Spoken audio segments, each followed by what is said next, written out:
Musim ini, Arga Aiman telah menjaringkan 20 gol dan mencipta 19 bantuan gol. Ini satu pencapaian yang sangat luar biasa.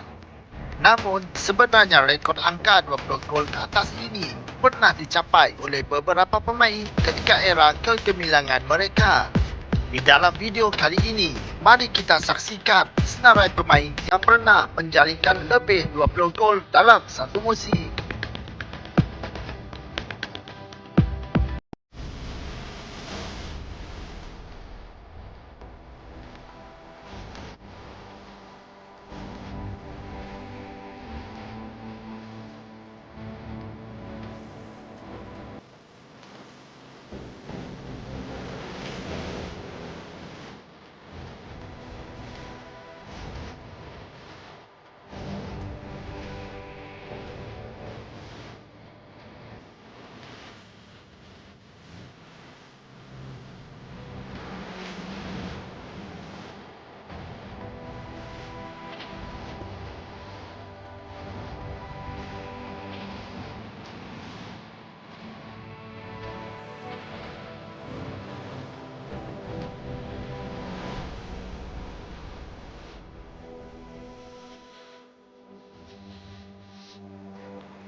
Di dalam ramai-ramai mesin gol tempatan yang pernah menggegarkan arena bola sepak negara, siapakah pemain yang sentiasa menjadi pilihan anda?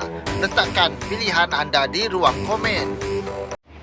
Jangan lupa like dan share video ini kepada rakan anda serta subscribe bagi yang belum menekan butang subscribe. Terima kasih.